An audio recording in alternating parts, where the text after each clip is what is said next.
Ministers, distinguished guests, members of the IPS family, I would like to begin by drawing your attention to the water on your table. For the first time in IPS history, IPS is not giving us bottled water. But instead, let's congratulate IPS. I've been campaigning against bottled water, so this really makes me happy. I would like to begin by thanking Janadas and the IPS family for giving me the honor of moderating this panel. It is a privilege which no money can buy. Professor Gungwu is my Confucius, and I'm one of his many disciples. I had the honor of serving George Yeo 3 times when he was Minister for Information, Communication and the Arts, Minister for Trade and Industry, and Minister for Foreign Affairs. He was an inspiring and caring boss. The topic of this panel is Singapore and the world. I hope Janadas will not be angry with me if I tell him that I do not like the script he offered as a guide to this panel. I would respectfully point out that the United States and China are very important countries, but they don't represent the world. The world is much larger than the United States and China. To take one example, the largest economy in the world is neither that of the United States or China, but the European Union. And EU minus UK would still be the largest economy in the world. So, in place of the IPS narrative, I want to offer you this morning my list of the 10 most important developments in the world in 2018.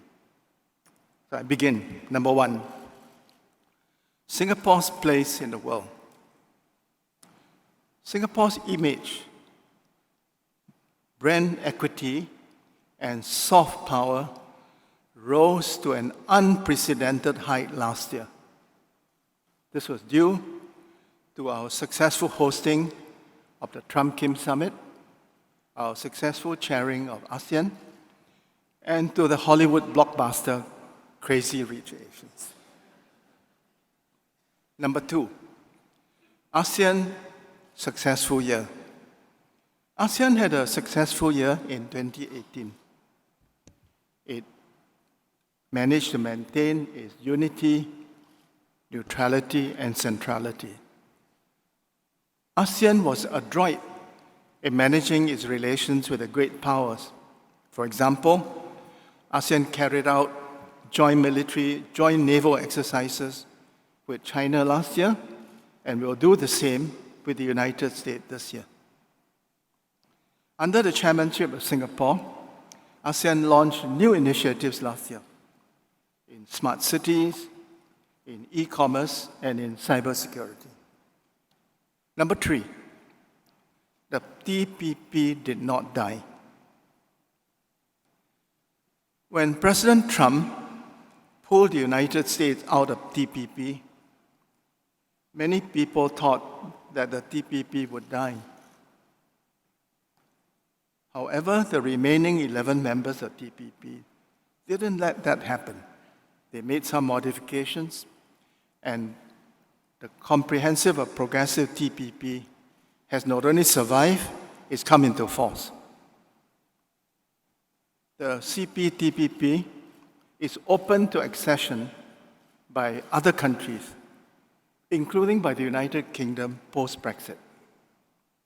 The moral of this story is that the United States is important, but it is not indispensable. Number 4, the Paris Agreement is alive and well. In a similar way, when the United States announced that it was pulling out of the Paris Agreement on climate change, some people wondered whether the Paris Agreement will survive. The happy news is that no other country has followed the United States out of the Paris Agreement. Even in the case of the United States, some of the states like California, some of the cities like New York City, and many of the leading corporations have said they will honor the pledges made by President Obama. The contracting party held their 24th meeting in Poland recently, and they succeeded in adopting what has come to be called the Katowice rulebook. This is to help in the implementation of the Paris Agreement. Development number 5, war or peace on the Korean Peninsula. In 2016 and 2017, there was a danger of a nuclear war between the United States and North Korea. North Korea had acquired the capacity to strike the US mainland with nuclear weapons. This was considered by the United States as an unacceptable threat to its security. Then, miraculously, in June last year, President Trump and Chairman Kim had a historic summit in Singapore. They signed a joint communique containing 4 points. The officials are having difficulties implementing that communique, and the two leaders have agreed to meet late next month, probably in Vietnam. The question I would like to ask all of you is, what does Chairman Kim want? Is he a Deng Xiaoping who wants to open up the North Korean economy? Or is he simply deceiving the whole world? Number 6, free trade versus protectionism. The conventional wisdom is that free trade is a force for good. And thinkers from Adam Smith down to the present generation hold this view. And this theory is supported by practice. Many of the countries in Asia have traded themselves out of poverty. The same is true of globalization. There is, however, a counter-revolution in the world. And the counter-revolutionaries oppose free trade and globalization. They champion economic nationalism and protectionism. The happy news I want to share with you this morning is that in 2018, the counter-revolutionary did not prevail. It is, however, important for us here in Asia to waste no time and to conclude our 16-country regional comprehensive economic partnership. Number 7, multilateralism is at risk. The world has grown increasingly interdependent and interconnected. Trade, travel, technology, globalization have changed forever the nature of the world we live in. Some of our most important challenges, such as global warming and climate change, the mass extinction of the species, the warming and acidification of the oceans, mass migration, terrorism, can only be resolved through international cooperation and through multilateral institutions. In parts of the West, we have seen the rise of right-wing populists who denounce multilateralism and multilateral institutions. They wish to destroy institutions such as WTO and UNESCO. And my message to you is, we must not let them prevail. The rule-based international order and the multilateral institution that underpin it are good for the world and crucial for small countries like Singapore. At the same time, We must not allow the growing inequalities in our society to produce the phenomenon of the angry voter. Number 8, messy Middle East. The Middle East has not known peace for 70 years. Our dream that there could be a just peace between Israel and the Palestinians has vanished in the desert air. The cleavage between Sunnis and Shiites has become violent, and we see this in the proxy wars in Syria and Yemen. The rivalry between Saudi Arabia, the most important Sunni power, and Iran, the most important Shiite power, has become toxic. But I'm happy to tell you this morning that unlike the situation in some of our neighboring countries, our Sunnis and Shias live at peace with one another, and our Shias have the right to worship in their own mosque in Singapore.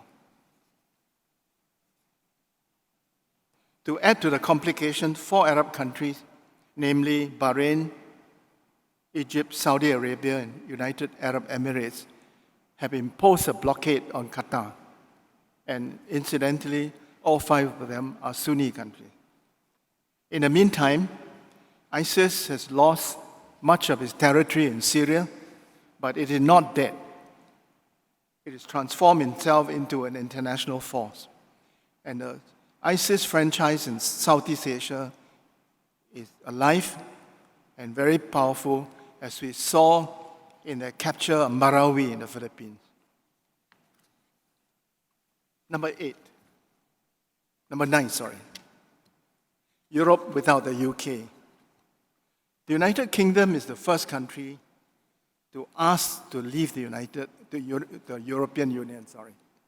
The departure of the UK is a loss to the European Union, but it is also a loss to the United Kingdom. The 2 sides have negotiated a withdrawal agreement or divorce agreement, but it has not yet been approved. And it is only after this agreement has been approved that the 2 sides will negotiate a trade agreement to govern their future relations post-2019. The British Parliament on 19 January this year rejected the divorce agreement. It is unlikely that Prime Minister May will hold a second referendum. So we may be looking at a prospect of the United Kingdom leaving the EU on 29 March this year with no agreement. This will have serious repercussions for the UK and for EU, but also for us in Asia, because we are heavily invested in the United Kingdom. The 10th and last development, the US and China. The most important development in 2018 was the paradigm change in the nature of the US-China relations. The US intellectual consensus on China has changed. The Americans now believe that the era of cooperation with China is over, and the 2 countries have entered a new era of competition. The competition is not just in trade, also in technology, in military power, and in global influence. On the 4th of October last year, the Vice President of the United States made a policy speech on China at the Hudson Institute in Washington. It was a fierce attack on China. If that speech represents the Trump administration policy of China, then clearly we're entering a new era. I don't know what is the appropriate word to call this new era, and I would ask Gungwu and George whether is it containment, is it Cold War, or to borrow a word from Bahasa Indonesia, is it konfrontasi?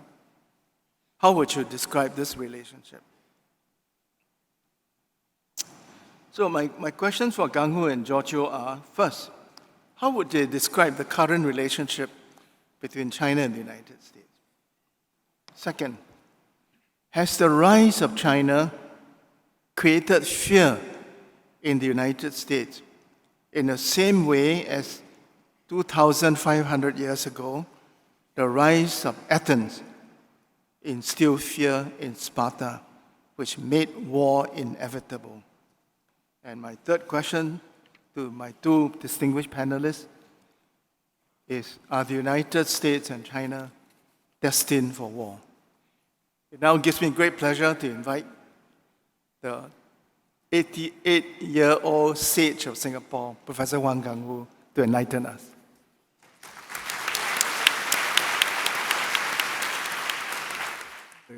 Great program every year about Singapore perspectives. You've just heard from Professor Koh. I was expecting to follow Mr. George Yeo, but I shall do my best to fill in a gap in what I see as the position between Singapore and the world is the region. I know there'll be a section on the region, but I want to take out the point that a region is part of the world. The world is in fact full of regions. And although we talk about the world in general, the world is pretty abstract unless you pin it down a little bit more to where you are located. And to my mind, Singapore's place in the world depends so much on its place in the region. So I want to concentrate on Singapore's region. It's a region that is gaining in importance, in part because there has been a general shift and recognition that it is in the heart of a new dynamic economic region that has been called today the Indo-Pacific region. This is, of course, nothing new. The Indo-Pacific has always been there, two oceans in which Singapore's region has been at the heart of it right from the beginning. And in the days when the region's major players were on the Indian Ocean side, centered on India, on the Western Pacific side, centered on China, this region, we now call it Southeast Asia, it didn't have a name before, was central to that region for thousands of years. That is not new. In other words, there's something very fundamental about the regional position of Singapore in the region and the region in the larger old world of the Eurasian mass continent, landmass. It is in that context that I want to talk about Singapore's region. Of course, the context is very clear. Today, we have a global power, the United States, and a regional power, China. There are others, but China is the most significant regional power that we face today. So between a global power and a regional power, I think we have enough expertise this morning and this afternoon to look at the broader global scene. But for the regional power, China at the moment is the focus of attention. And I think it is right for us to spend a bit more time on that. And China very much has been a dominant power in this region from very early on. So how China sees the region seems to me something that we need to look at very closely. And I believe that if you look at the whole history of China's attitudes towards and policies towards its south, where our region is something of tremendous importance that we understand properly. China, of course, we all know the original China was way, way far away from this region, mainly in the Yellow River Delta, Yellow River northern plains of what is now called China, and was there for hundreds of years before it looked south. And for a long time, its perception of the south was simply of the 100 Yue, the southwestern peoples of the southwest, but they had very little to do with each other for a long time. It was not until about 2,000 years ago that that part of China began to move south and took over some parts of what is now southeastern China, or what we normally call South China. And China began to emerge on the edge of the South China Sea. And that was only 2,000 years ago. But by that time, the people in Southeast Asia had already formulated its own identity and personality relating to the western part of the region in the Indian Ocean, and of course had its very deep commercial links already with the Western Pacific, including, of course, the southern coast of China. That's the background. That China moved south largely because the north was being invaded again and again by various tribal peoples from the north, northeastern, northwestern parts of the landmass of Eurasia, and forcing the people of China, originally in the Yellow River area, to move south. And they came down gradually over the centuries until southern China became also China in the south. In that context, China had moved southwards to what is now called South China. But it was not until the 10th century that there was such a thing as China in the south. And the 10th century was very interesting because by that time, the north had been basically taken over by northern peoples from the steppes of the northern Central Asian landmass, and the Han Chinese moved more and more to the south and intermingled with the original indigenous inhabitants of the Yue people in the south to form a new kind of society. And because they were isolated and there were divisions, well, I won't go into that, the south was mainly defending themselves from being conquered from the north for a long time, for about 200 years, during which time a little kingdom, today we would normally associate it with the Song Empire, but actually it was a Song kingdom, the southern Song, for about 150 years was all that was left of the original China, because much of North China had already been taken over by other peoples. But even then, the story did not end. What really was intriguing is that China was eventually integrated into one China by, again, from the north, by the Mongols. We often forget the Mongols were active everywhere. We notice that they spread right across into Europe and the Middle East and the Mediterranean. But of course, its most important and most successful empire was under Kublai Khan in Yuan China. But what is significant about Yuan China, Mongol China, was that it integrated all of China again for the first time in hundreds of years. And by that integration, it pulled the southern Chinese back into the northern ambit, so to speak. The north became the dominant feature of China's history for the next 600 or 700 years. Where Singapore is concerned, it's probably not entirely a coincidence that we first heard of Temasek at the time when the Mongol Empire was at its peak in China. It was when Kublai Khan, in fact, had conquered all of China that we first hear of the island called Temasek. But anyway, Mongol power drew the southern Chinese back into the northern ambit, and from that time onwards, down to the 19th century, the southern peoples in China, in the China of the south, were struggling to keep up their economic and other relations with the region in the south, that is Southeast Asia, by trading, often against imperial edicts, against imperial policy, but nevertheless, the trading went on, actively involving numerous peoples, the Arabs, the Indians, the Southeast Asians, and eventually the Europeans, Portuguese, Spanish, Dutch, British, eventually the French and the Americans. So that was a period where the South in China, China's South, was deeply involved in the commercial relations of Southeast Asia and the rest of the region. And that was a time, however, where the political authority, the center, was always up in the north, and the south was constrained by the north not to be too active. And that remained so until the 19th century at the cost of China's own independence. And they lost control of their own civilizational progress by the end of the 19th century. And the 20th century, we saw two revolutions which totally transform that China.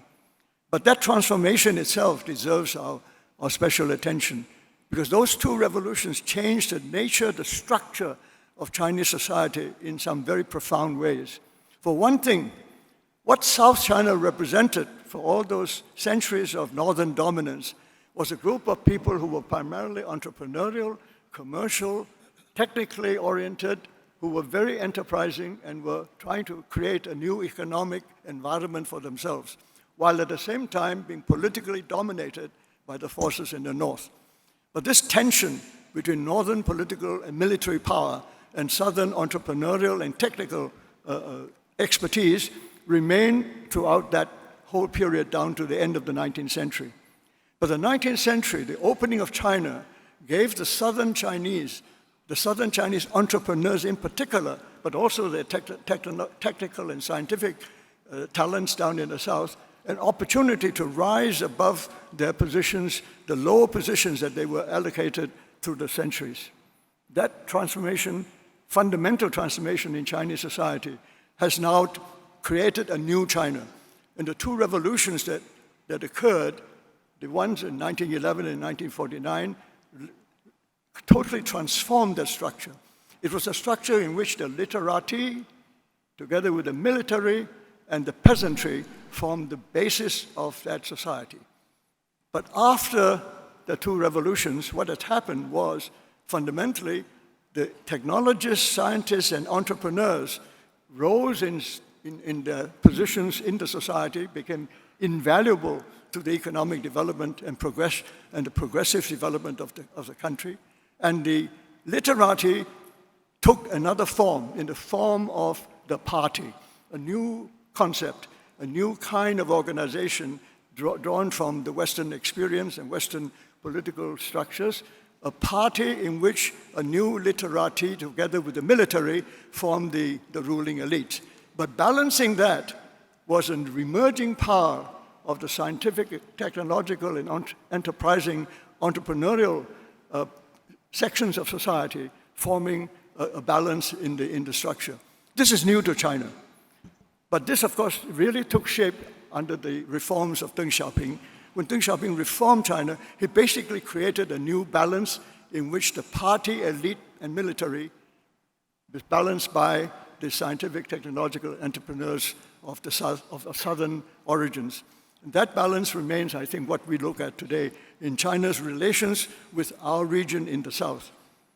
Southeast Asia, of course, also underwent fantastic changes. As you know, after the imperial period, the period of decolonization, the nation states, a group of sovereign states that are now united together in their effort to defend the region against the rivalries of major powers outside the region, a task still very much work in progress. Now, in that context, let me just look at China's position vis-à-vis this new region, the region in which Singapore is the heart of. The China's south is more open than ever before, and Beijing's leaders remain in strict control, but they have discovered new ways to move forward. And this has led to one of the country's biggest ideas, the One Belt, One Road initiative, that seeks to create more opportunities for future economic growth. Its key feature is that it covers both the overland and maritime potentials across the whole stretch of the old Eurasian world, where a balanced approach is essential to advance China's long-term interests. The overland Silk Road and the growing dependence on access to maritime ports are two sides of the same vision, whereby China safeguards its national goals in both directions at the same time. Nevertheless, the distinction between the overland belt and the maritime road is important, and the Chinese expect that the challenges facing each half would be different. The overland belt across Eurasia to reach markets in Europe has not been attractive for centuries. What distinguishes China's new approach is that this belt is also reaching southwards to the Indian Ocean. Here, geopolitical advantage is obviously more important, and that has induced neighboring states to join the organization with that in mind. China's south, the maritime Silk Road, is a different story. It is now central to future economic development.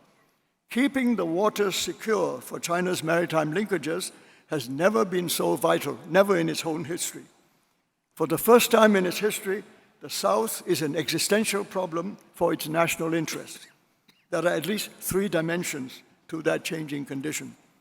Firstly, the dynamism in globalization depends a great deal on entrepreneurs and inventive industrialists who are always more active and better appreciated in southern China.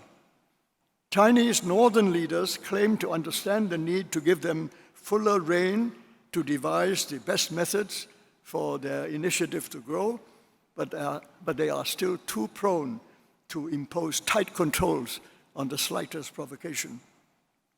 Secondly, the countries to China's south are now sovereign states in an overarching international system and have organized themselves to protect the region. This is not to say that ASEAN is united in everything. It is obvious that its members are seeking unity in several key areas. But the association has come a long way, and its members understand how important it is for them to do things together and not allow outside forces to create dangerous and unnecessary divisions. Thirdly, the South China Sea has become a source of tension between the United States and China. We heard that, and we'll hear more about that today. The subject now involves countries not bordering the South China Sea, including United States allies like Japan and Australia, and some countries of the European Union. As a focal point in the US reaction to China's rise, ASEAN members know that it is more crucial than ever to be united. When the Americans redefined their strategic concerns by moving the goalposts from Asia-Pacific to the Indo-Pacific, the decision made Southeast Asia more central and to the competing powers. No one is certain how the threats to peace and prosperity can be eliminated. Mere regular meetings between ASEAN and its partner states may not be enough if either China or the United States insists that ASEAN has to decide which side it supports. China's entrepreneurial classes have to face these factors confronting the Silk Road in China's south. They know the region and are unlikely to take the unity for ASEAN for granted. They also have to ensure that their northern leaders understand the demands of coastal and maritime outreach, as well as the different demands of the economies across ASEAN's land borders. The proposals to connect China's southern provinces to the South China Sea, and as well as the Bay of Bengal, through Vietnam and so on, Thailand, Myanmar, point to the importance of the land-sea dimensions of the BRI and the measures needed to ensure that both parts of the initiative support each other.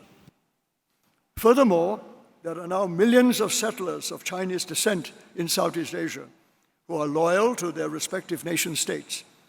Most people in South China are able to relate to these communities and know how to deal with them with care. But those responsible among the central elites, especially those of northern origins, have not found these localized communities easy to understand. If China hopes that these nationals of Chinese descent would play a positive role in their country's relations with China, it would have to exercise sensitivity to their local interests as well as the interests of the countries where they have made their homes. ASEAN is now being re-envisaged as a strategic zone for all the powers. This is because the economic dynamism centered in the North Atlantic for the past 2 centuries is moving to the Southeast Asian regions of the old world. More recently, the shift from Europe to the Indian Ocean underlines how timely the Belt Road Initiative is and why it is taking advantage of this development to highlight its long-term interests and long-term benefits to a revived old world. Such a move will not be straightforward, as the United States reacted by redefining their new strategic interest in the Indo-Pacific. For those in the old world, The Western Pacific and Indian Oceans have always been where all kinds of Eurasian actors were trading for millennia, where the exchange of ideas, cultures, and goods have been conducted under conditions of relative peace. Those historical relationships show how the old world had been interconnected. A fresh review of that history would help the peoples involved to restore the conditions that had ensured that every part of that larger trading zone benefited from the trading relations.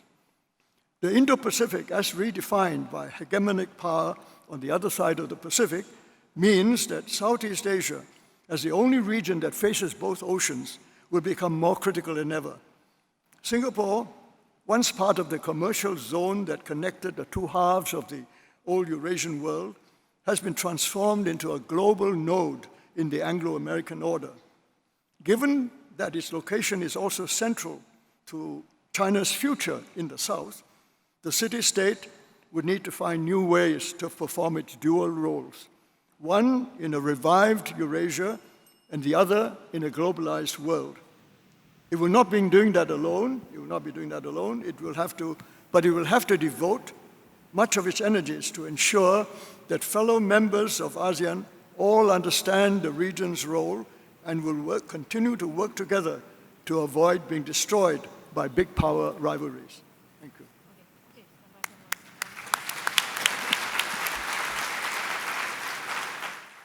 Minister Vivian Balakrishnan, Patmati, old friends, young friends, distinguished guests, ladies and gentlemen. 200 years ago, Raffles established Singapore as a trading post for the China trade. In the 19th century, the jewel in the British crown was India, and India's biggest trading partner was China. We are now seeing before us a new China trade, much bigger than the one in the 19th century. Our history profoundly affects who we are and what our future will be. In the last 40 years, China's growth has been phenomenal, resulting in China impinging on the rest of the world, causing almost an inevitable reaction.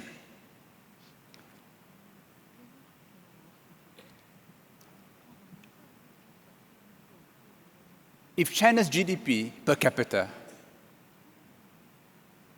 when it reaches half that of the US, its GDP will be twice that of the US.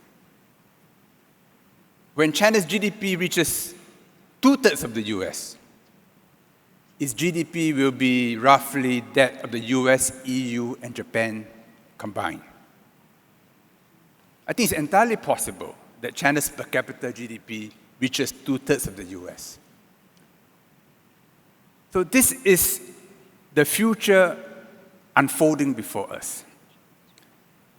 And it's creating considerable discomfort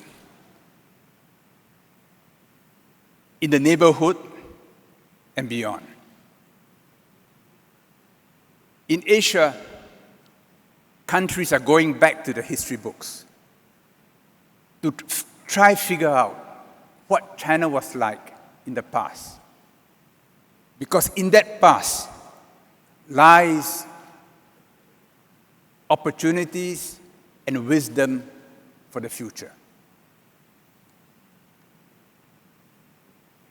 It is numbers. But it's not only numbers. China's population will peak at 1.44 billion in 2029, according to Beijing. And India's population will surely overtake that of China. But it is not just population. It is the fact of China's homogeneity with over 90% of its people Han, believing in the midst of a common ancestry, having common heroes, celebrating common festivals. Of course, there's considerable regional diversity, but the Chinese people, including the Chinese outside China, feel that they belong to one race. And because of that, when China is united, its productivity is awesome. But of course, when it declines, the decline is also awesome. And that explains the long cycles of Chinese history. You take the restoration of China under the Ming, 1368, 朱元璋, Nanjing. By 1405, the great voyages were launched. Just 37 years. 37 years to consolidate a continental country, to develop industry, to generate the surplus, the technology in so many fields. The fleets had cartographers, astronomers, scientists, soldiers, diplomats, farmers. I mean, they had chicken farms. They grew vegetables. And they had all over the Indian Ocean shipyards, because these are wooden ships. They needed repair. In Cirebon, where there is Gunung Jati, at the base of it, there's a shipyard. And Tantasen told me how the Sultan, who owns much of the land there, wants to redevelop it as a heritage site for the Belt and Road. For there, the ships were repaired, all the way to Africa. For those further away, in particular for America, they don't have the history. And when they look at China, they view it very differently. When I met Alison Graham in Beijing a few weeks ago, he said, look, this anti-China mood in America is going to get much worse. As Tommy said, as Sparta once saw a rising Athens. This trial of strength, oscillating between a Cold War and a Cold Peace, will continue for easily another 20 years to come, each testing the other. But America worried, what does a rising China portend? So both sides have publicly said they're preparing for war. A few months ago, the former US Army commander in Europe, Ben Hodges, Lieutenant General, he said war between US and China likely within 15 years. I was in armed forces before. If you must fight within 15 years, and you know that your enemy is getting stronger year by year, you prefer to fight tonight. As Harry Harris often said, be prepared to fight tonight. Of course, war between the US and China, that's madness. But both sides have to prepare for it. But this is the single most important relationship shaping our world today, the US-China relations. If it is bungled, all bets are off. All of us will be torn apart, as countries, as cities, as companies, as families. Happily, unlike the old Soviet Union, China is not a missionary power. China does not see maritime voyages the way Admiral Mahan saw the oceans. I tell my American friends, think about it. Why does every Chinese dynasty rebuild the Great Wall? And many of us are familiar with the strains of the Chinese national anthem, 起来. In that national anthem, recited countlessly, sung countlessly, the Chinese talked about rebuilding a new Great Wall. This is because it is difficult enough organizing the Han people and other nationalities in China. And their foreign policy has always been defensive in character. Every Chinese leader reads and rereads Sun Tzu, The Art of War. You have to understand war, and you must be prepared for war. But you are a fool to go into war lightly. Because war, once you begin, will exhaust you and lead to consequences you cannot anticipate. If you watch the way China is managing relations with the US now, very careful. And I believe the current trade negotiations are likely to succeed because China will go 80% of the way to meet US demands. Not because they are afraid or generous, but because they know that time is on their side. Last weekend, I met a Singapore businessman who goes to China often, has a big business in China. So I asked him, how's China? Meaning the economy. He said, bad. In one word, bad. China has been deleveraging deliberately, giving help only to important sectors which they cannot allow to go down. But the last easing after the global financial crisis created a lot of excesses which they are trying to squeeze out of the system. And they know in every field they are advancing, slowly, feeling their own strength. This rivalry between the US and China will continue until the US is convinced that China's nature is different from that of the US and different from that of the Soviet Union. And it will take time, and China will have to do its part to reassure its neighbors and the other major powers that its nature is different, that its statecraft is principally defensive. And all of us who are at the intersection between these two great countries should play our part to help bridge the differences. You take the TPP as an example. Tommy talked about it. I was involved in establishing it together with Brunei, Chile, and New Zealand many years ago.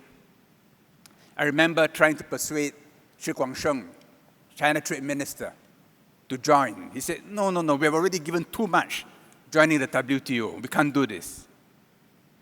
And then the Americans came in, and under Obama, and they turned it into an anti-China coalition, which I thought was a mistake. Then, by happenstance, Trump became president, and the US removed itself from the TPP. Fortunately, Prime Minister Abe decided to see it through, push it through. I think Singapore, Japan, and other countries should encourage China to join the TPP.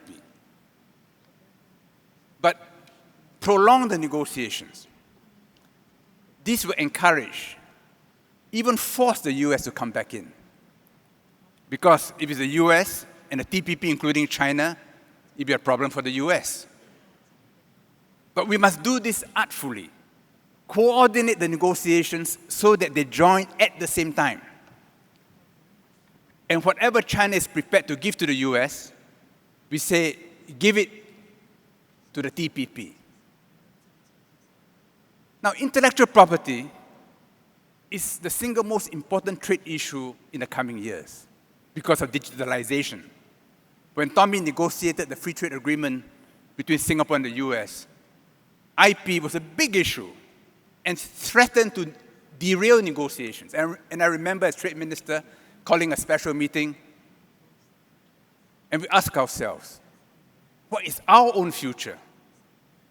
And we came to the conclusion that it was also IP.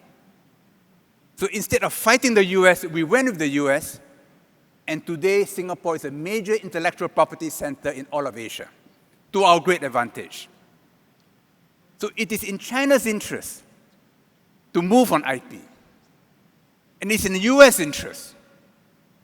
And if the TPP includes China and the US, the WTO will have to follow in this wake, and you will have a safer world. Trump thinks that the US enjoys an advantage in bilateralizing relationships. So they reduce the importance of the WTO, the UN, other international organizations. Imagine one day China inheriting a bilateralized global system. Now, Imperial China perfected it through the tribute system. And this is almost instinctual for China, to bilateralize relationships and to use economics for political purposes. But it is not good for China.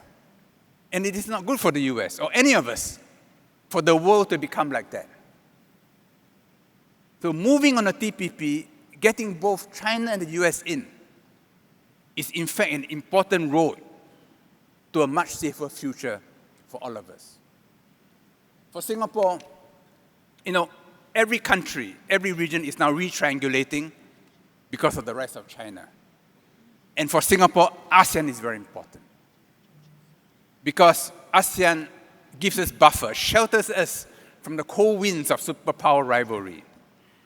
And it is enlightened self-interest why Singapore puts ASEAN at the center of its foreign policy. But what drives our future is not only the external environment, it is who we are inside. Singapore may be a very small city-state, but if you look at our cultural genome, we have a very big genome. Because of Raffles, because of our role in the old China trade, because of our role in the coming China trade. So in us, we have a protean capability to evolve in different directions. So as China becomes more important, we deepen our knowledge of China. India will become the world's biggest economy, second biggest economy, sometime later this century, and we will grow our links to India. Indonesia will be the fourth. And Bahasa, which some of us thought had become a relic language in Singapore for the non-Malays, will become important again because of Indonesia. Politically, it's always difficult to manage this diversity in our genome. So the preference is always to simplify it, reduce it, so that we are at the lower homeostasis, as it were. But it would be suicidal. Because it is because of our genome that we have this resilience and this ability to adapt to a range of possible futures. It's our best foolproofing, future-proofing of our economy and of our country. We sometimes get so caught up with the inconvenience, with the quarrels among ourselves, that we say, no, let's reduce the diversity. Last night, Marty and I had a leisurely stroll along Changi Beach and wanted to show him a monument we erected in 1992, 50th anniversary of the fall of Singapore, to mark Suk Ching, the killings on Changi Beach. And we deliberately did it in 4 languages, 4 official languages, with Japanese at the bottom. Because it's important for the Japanese to know this history too. I was so dismayed to find that that monument had been replaced by one which is purely in English. Now, I understand the reasons why it is convenient, whether it's in Changi Airport or whether it is at our museums, to have one language. This is deliberately reducing our cultural genome because sometimes it creates autoimmune reactions and so on for short-term purposes. It is denying us of a powerful capability and a precious inheritance from the past, which in fact will secure our future. We cannot avoid, in Singapore, always having debates about race, language, religion, identity. Every link which connects us to China, to India, to Indonesia, to the Middle East, every link is both a plus and creates problems. Every link is two-way. What connects is also a method of infiltration. So we have to adjust to all this. The day we decide that it is too tiring to do all this, that day we will shrivel and become inconsequential. You know, I go to the Vatican 5 times a year for meetings of the Council for the Economy. At every meeting, interpreters, earphones. The day the church stops using earphones and interpretation, it is no longer the church. The day Singapore decides to reduce its genome so that we become homogenized, that would be a very uninteresting Singapore. And I'm certainly unworthy of a session such as this. Thank you.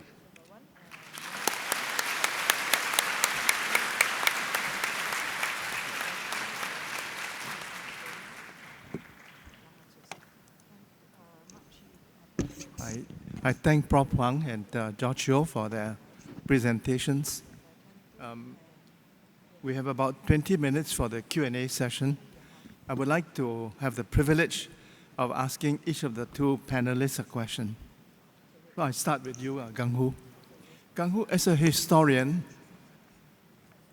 do you have any concern that we are seeing what Thucydides said was a trap, in the sense that when an incumbent superpower, Sparta, saw the rise of Athens as a threat to itself, it made war inevitable? Is this scenario applicable to the rise of China and the fear this has engendered in America? And my related question is, we are both friends of Professor Samuel Huntington. In his book, Clash of Civilizations, he had predicted that China and the West will clash. But he thought they would clash for civilizational reasons. So could you also comment on that, please, Gungwu? On the Thucydides trap argument that Graham Allison refers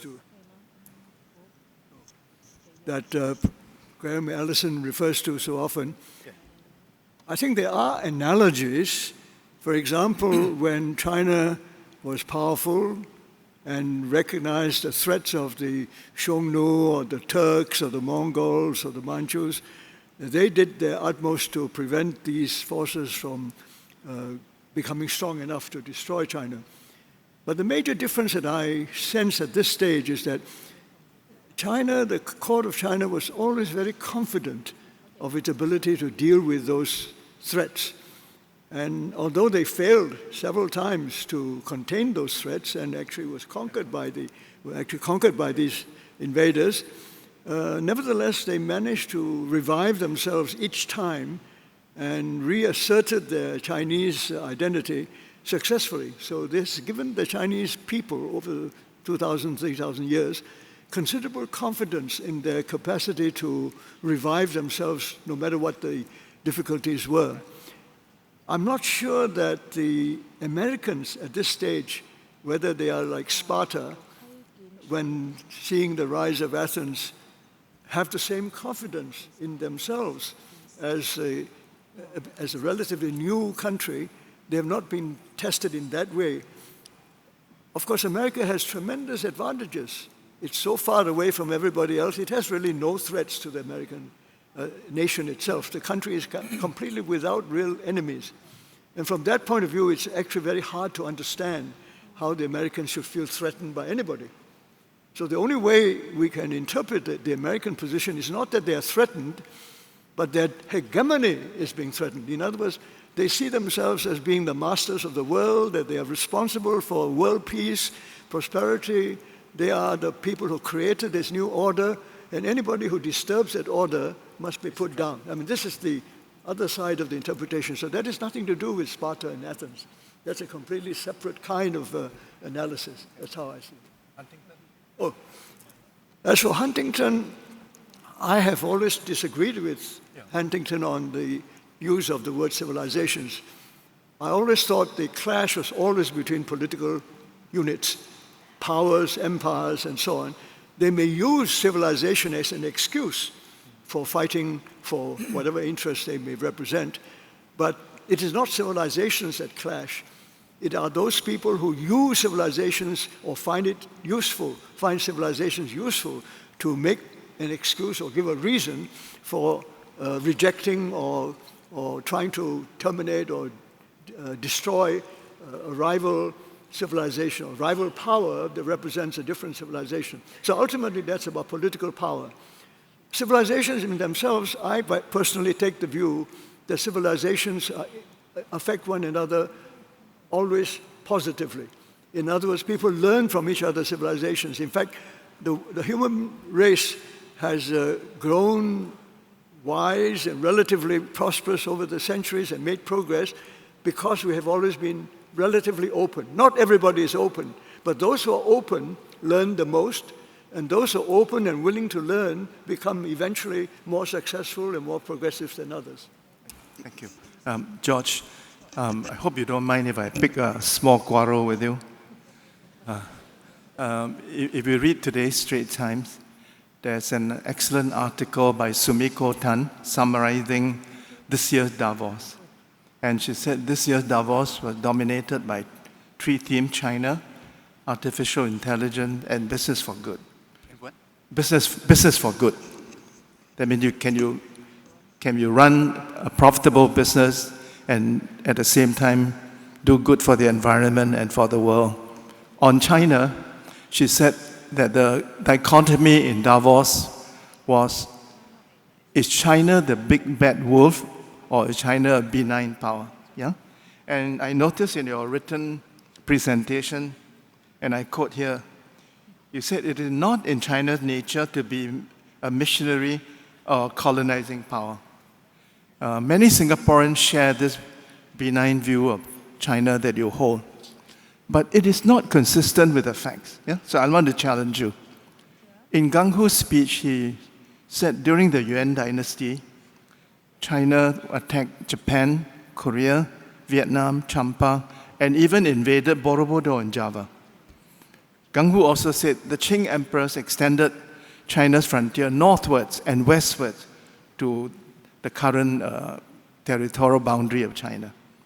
And when I asked a Vietnamese scholar, what is the Vietnamese view of Chinese history? My Vietnamese friend said, Vietnam was ruled by China for 1,000 years. And if you visit Hanoi and Ho Chi Minh City today, you will see monuments dedicated to Vietnamese who fought China for liberation. When I asked a Korean scholar for Korean view of Chinese history, this Korean scholar said that China had invaded Korea at least 500 times in its history. So why do you hold this benign view of China? No, if you look at the historical map of China, the extent of the different dynasties, they wax and wane. And as they wax, they incorporated border regions and sinicized them. And then as they wane, some of those not properly sinicized became independent, but related chopsticks peoples. So their view of China is, of course, very different, say, from countries or tribes or nations living further away. Any Korean history drama would always have some Chinese dynasty as a backdrop. The Vietnamese and the Chinese have a very similar genome, except there's one part in the Vietnamese genome which says emphatically, I am not Chinese. Yeah. So you have to distinguish between those who were sometimes Chinese, sometimes non-Chinese, sometimes semi-Chinese, from those who are further away. But ask ourselves, why does every Chinese dynasty seek to extend its borders but stop so that its population remains homogeneous? And that's because when China was unified under Qing, it was very tough. The legalist principle, punishment. So Qing did not survive Qing Shi Huang's son. And when Han took over, it organized the empire on the different basis of Li. But you can only operate Li among Chinese people. You can extend it to non-Chinese people. So the Chinese find it inconvenient to have to incorporate non-Han among them. No, Chinese New Year is around the corner. And all the women in the audience are very stressed because you need to draw out banknotes, you need to accumulate your ang paos, you check the envelopes, you got to decide how much to phone to each, you make little codes on the side. When relatives come, you got to quickly decide whom to give what. Then you ask your children what they receive. For what purpose? For what purpose? It's still the same money. It is to establish relationships. But the moment you're outside the non-Han sphere, there's no intelligence in the giving and taking. But among Chinese people, it is profound social signaling. So when we talk about those at the border, yes, I can understand why they have a different view. But I would challenge your statement. The Tibetans are not Han. The Uyghurs are not Han. And China have incorporated these territories into their sovereign territory. So you can't say that China doesn't invade and incorporate non-Han people into their nation. Tibet and Xinjiang are two shining examples of the opposite. I'm not here to defend the Chinese position. Okay. I mean, all right. Maybe I've said enough. Yeah. I've been naughty enough. My wife will surely scold me tonight. But so let's take questions from you. Because of the limited time, can we take 3 questions at a time? I can't quite see very well. Can somebody from IPS help me? Yeah, right at the back. I think Dr. gave me. Am I right? Yes. Yeah. Keep it short, please. We don't have much time. Okay. Thank you. My question, which I think dovetails into the last debate. Can you speak louder? We can't hear you from here. It's about the, I want to ask the panel about how they see the importance of soft power in this increasingly multipolar world. In particular, how China has succeeded or not succeeded in exercising soft power, and also Singapore, how we can improve. I ask this because the 3 people on stage are, to me, icons of the mastery of soft power in Singapore. Thank you. Thank you, Dr. Min. Another question, please. Is there somebody else who wanted to ask a question? Janadas, can you ask an intelligent question, please? Somebody else? Yes, please. Yes, Yes? I think a theme of both the panelists was how, there is now a desire to go back to look at Chinese history to give us a sense of what kind of a power China would be.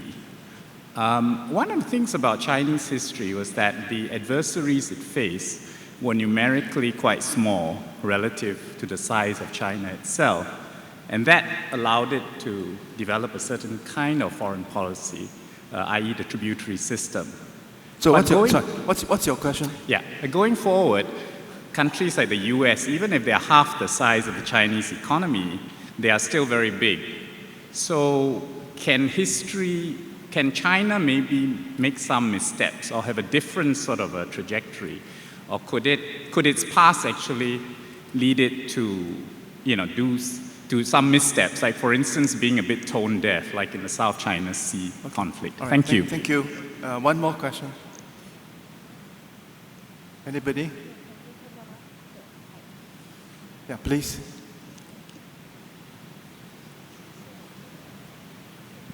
We're living in interesting times, witnessing the US and China tension. My question is, how would you advise someone like Trump in this interesting time? Oh dear. I don't think any of us dare to advise President Trump.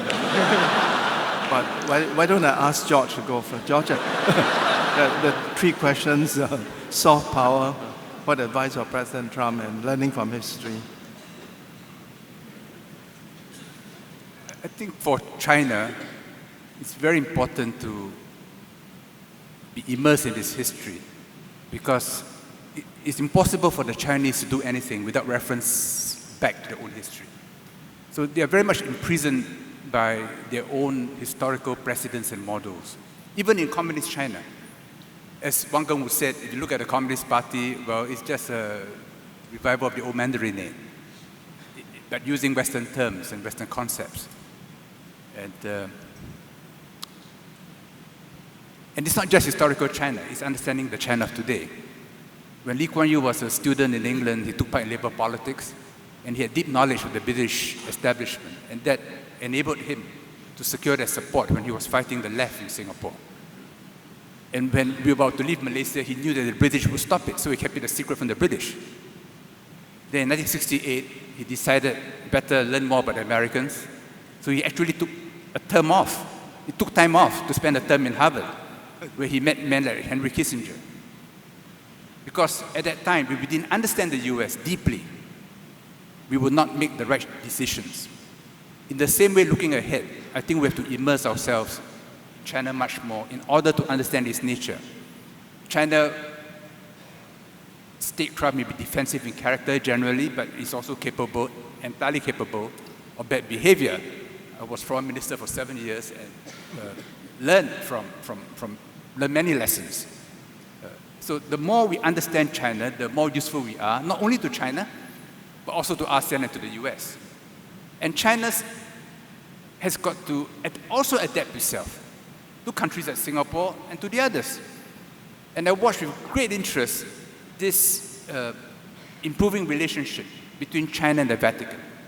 To me, it's very important because there is, in the West, a growing anti-China mood. But the Chinese knew in 2013 or 14, when both Xi Jinping and the Pope were in America, the Pope had headlines every day. Xi Jinping was reduced to a footnote. So the Chinese know that the church is important in Western civilization, and they're building up their knowledge of the church in their understanding of Western civilization. And this little dance between them, and recently, for the first time in history, all Chinese bishops are in communion with Rome. And for the first time, 2 Chinese bishops attended a synod in Rome. I think this will eventually, if it's properly handled, lead to diplomatic relations and may well soften the image of China in the Western world. As for President Trump, it's way beyond my pay grade. Gungwu.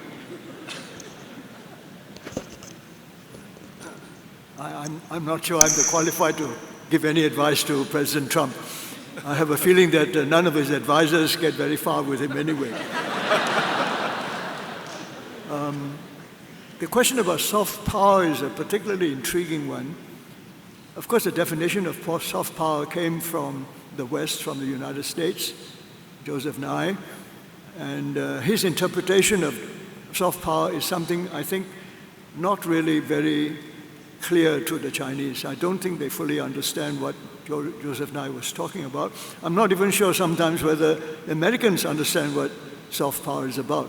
But what is true is that there is a definition of soft power going around the world, which is usually demonstrated through the kind of attractive lifestyle, popular entertainment, and the kind of cultural expressions which the West generally, and Americans particularly, have been representing to the world. And by that definition, the Chinese don't have the same thing. Obviously, they don't. Whatever the Chinese represent will be very different.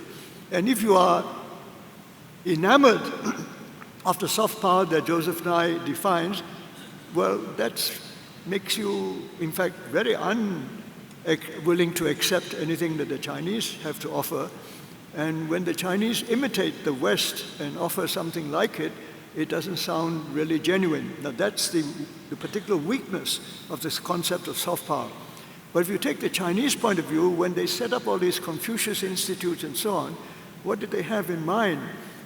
I'm not sure that they think of Confucius as all that soft. Confucius was a terribly demanding sort of guy. He demanded very high standards of behavior, standards of morality, and insisted on being a kind of gentleman at all costs. Very demanding things which I wouldn't describe as soft. They expect you to be highly disciplined, self-disciplined, to be a proper Confucian. And I'm not sure that anybody would be attracted by that. That's hard, sounds like hard work. And so I think that's not what it is about. To the Chinese, what they have to offer is essentially the idea that they are very different from the Joseph Nye's definition of soft power. And they're trying to offer something to attract people to learn about China through the language, to the literature, to the art, and so on. But what they put out is all so different from what the Americans represent. So if you define soft power in the Joseph Nye sense, then China has no soft power. It can't match what the Americans have to offer. But when it comes to what the Chinese understand by soft power, they mean by soft power what is not hard power. Hard power means military power, political influence, political pressure, that's hard power. Anything other than that, including trading, peaceful commercial relationships, entrepreneurial competition, and so on, they regard that as something to do with soft power. Now, I'm not sure people understand that, and it seems to me quite a difficult way to overcome the different understanding. I don't agree with that, Gungwu. I think China has soft power.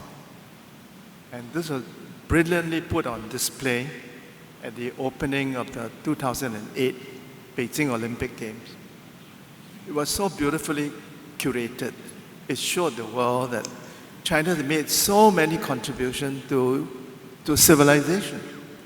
And I would say, even in the contemporary world, people are attracted to China because they want to learn the language, they want to understand the culture. As George Yeo said, all of us need to do that.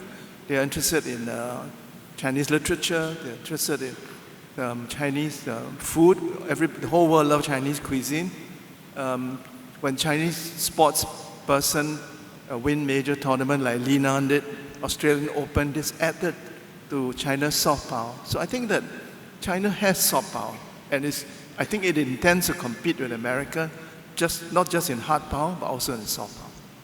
May I say, Tommy, that that understanding is because you are not totally sold on the American idea of soft power.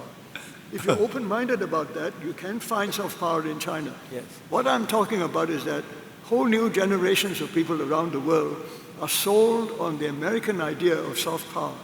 That particular kind of soft power, the Chinese do not have. Okay. That's really what I'm trying to say. George, please, George. I think I agree with Gungwu that we have to look at China in its own terms and not against Western intellectual categories. I mean, the Chinese philosophic tradition, the yin and yang, wen, wu. Even wu, which we associate with war or weapons, it is really the stopping of weapons in the character.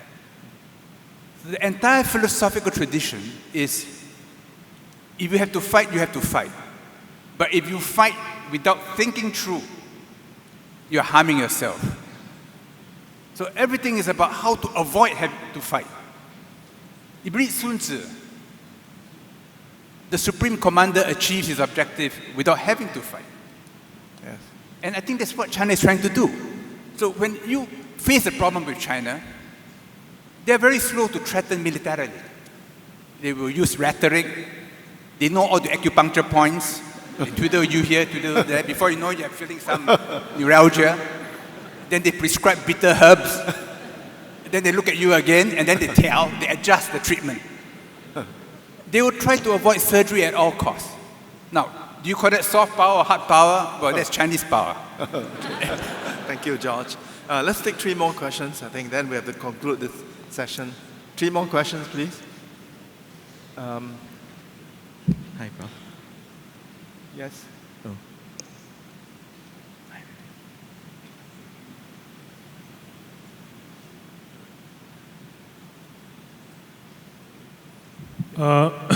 Thanks very much for the talk. My name is Lian. Question to Mr. Yeo and Professor Wang. I think there's been a strong historical structural view of how China and the US operate. But if you look at what Professor Tommy said, I think given how fast and how rapidly the world is changing, do you really feel and believe that the historical view is truly relevant in extrapolating how these two countries operate? China's history is so long, there are so many data points that you can draw whatever arc or whatever trajectory you want, whether it is one that is aggressive and assertive or one that is self-effacing and stays within its borders. So my point is really, is history really a good guide? Okay, thank you. You shouldn't ask this question when there's a historian on the panel. Is history really a good guide? Okay, second question, please. Second question, yeah, please. Yuan, Dr. Thank you, Prof. Murugesu. Yuan Murugesu. Yes. Thank you very much for this discussion. Speak louder, please. Louder, okay. Yeah. I just wanted to ask this question to the panel. This is a recent podcast by Professor Kishore Mahbubani on China and America's myopic view of China's rise. It's just 2 points, just to mention from that. He says to address the psychological block that the Americans and Westerners have, they should stop thinking of China's government as being led by the Chinese Communist Party. Sorry, I don't want to interrupt you. We are familiar with Kishore's view. Yeah. So the question is, put forward your question? What's your question? So he has said that it is inevitable that the IMF will move its headquarters to China, and the Chinese currency will become the primary international reserve currency in the coming decades. What does the panel think? Okay, thank you. Thank you. One more question, please. I'm actually right over here, on your left. Yeah, go ahead. So, good morning. My question is about what PM Lee actually mentioned at the end of the ASEAN summit. He said that there may come a day quite soon where ASEAN will have to choose between the US or the China. And I think going by the science, it seems quite soon. And how do you think ASEAN would fare? How do you think it would be separated apart by this having to take sides between the two superpowers? Thank you.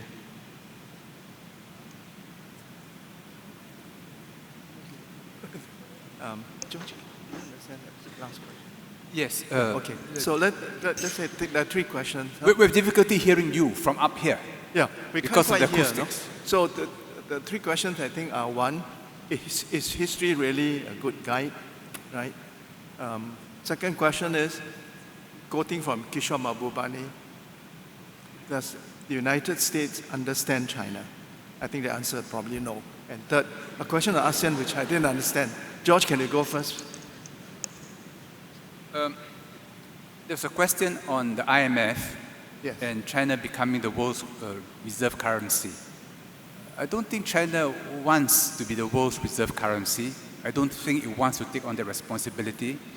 I don't think China will ever fully open up its capital market because its preoccupation is always domestic. If you open up your capital markets to the world, you will allow London and New York to interfere in your own economy. And the history of China is they much rather be in control of their own essential physiological systems, and finance is one of them. They are now working towards creating 2 separate pools of RMB, one within China, which is the big one, and one outside China, which can be freely transacted outside China. And in between, they have portals which will regulate the relationship between the 2 pools. There are arbitrage opportunities, but if there's a crisis, they will shut all these portals in order to protect the tranquility of the internal ocean. So I don't think China has any wish to be the world's reserve currency, although inevitably it will become a major reserve currency for many countries. Thank you, George. Gungwu, is history a good guide? Never ask a history question from a history professor. I must say that history is very often what we call a question of timing. What you can do at some points of history, you cannot do at other points of history. Let's put it simply like that.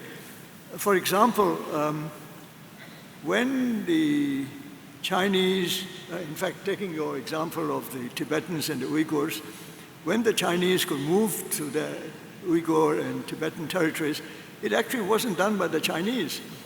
The Chinese were actually pressed very hard to keep their lives together in southern China, southern and central China mainly, while the people who brought Tibet into the realm, as it were the Mongols. The Mongols really drew Tibetans in, and they did it in a very strange and interesting way. One of the ways they did it was by becoming Lamas Buddhists themselves. I mean, and in fact, the Tibetans did the Mongols a great favor, turned them from very barbaric, tough warriors into very nice, peaceable people, as the Mongols are today. And that's because of Lamaist Buddhism. So I'm not sure who took over who, but that's where Tibet came into the Chinese realm at that time. And Uyghurs, rather similar position. The Manchus were the ones who, when the Emperor Qianlong, right in the height of Manchu power, expanded there, partly because he was trying to control the Mongols, who were rebellious against him in the Xinjiang area, and of course the threat of the Muslim forces at that time to prevent Qianlong from doing that, led him to take over Turkestan itself. And from that moment onwards, the Uyghurs became part of the Qing Empire. Now, as I said, timing is what it is. Where did the Chinese come in? The Chinese came in because they inherited the Qing Empire as the Republic of China in 1911. And when they inherited that, the whole world at that time, the international law of that time, allowed China to take over the borders of what was the Qing Empire. That became the borders of the new Republic of China. And that was internationally acknowledged. So there were no questions of rights and wrongs in that issue. It was a kind of inheritance. That's why I say history is a matter of timing. I'll give you another example of how fortunate you can be. In the 19th century, or in fact go earlier, in the 16th, 17th century onwards, the Spanish could do what they like to what we call Latin America today. And in the 19th century, the Americans could do what they like on the North American continent. They took over all that from these indigenous people. You might be very sorry for the Amerindians, but they had nobody to stop them. No international law was quoted to say, you cannot do that. You cannot do this to the poor Indians in North America. So the timing is very important. If you did that at the right time, you can get away with it. You do it today, you can't. Okay. We have about 3 minutes left. So what I'd like to do is to invite each of the two panelists, George Yeo first. In about 2 minutes, can you sum up what is your most important message to the conference this morning? George. I'm concerned about ASEAN. I think ASEAN is very important to Singapore. Singapore is the most ASEANized country among the 10 members. All the citizens have large communities here. A strong ASEAN gives us much more room for maneuver and buffers us against big power rivalry.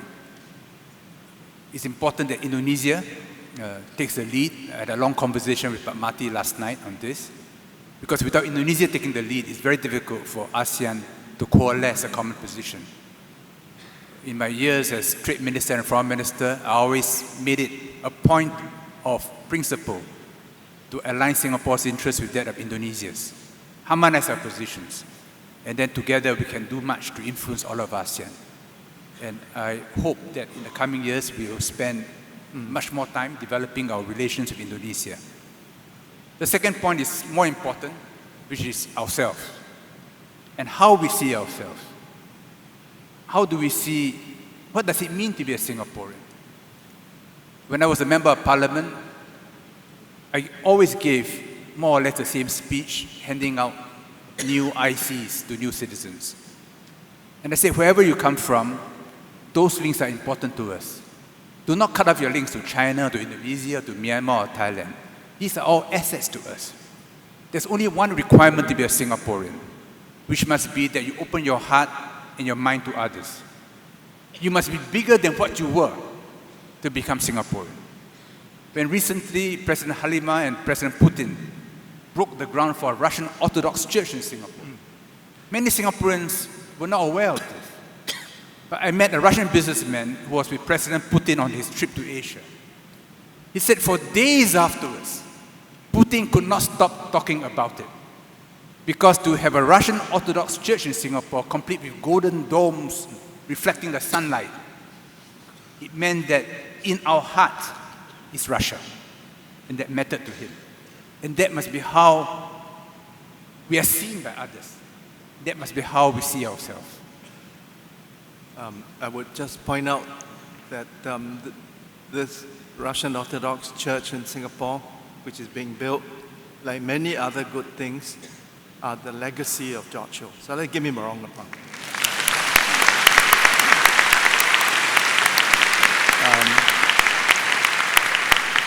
Gungwu, you are the wisest man.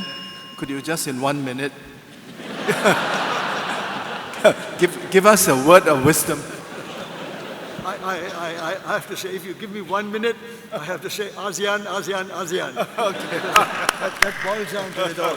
I think no question in my mind that the most remarkable story is the coming together of these miscellaneous states of the area we call Southeast Asia. To be able to work together as ASEAN is one of the most remarkable stories of our time. And I hope they can continue, because if they continue, they can make a difference to peace and prosperity in our whole region. Join me in thanking the two speakers. Thank you, George. Thank you, Tommy.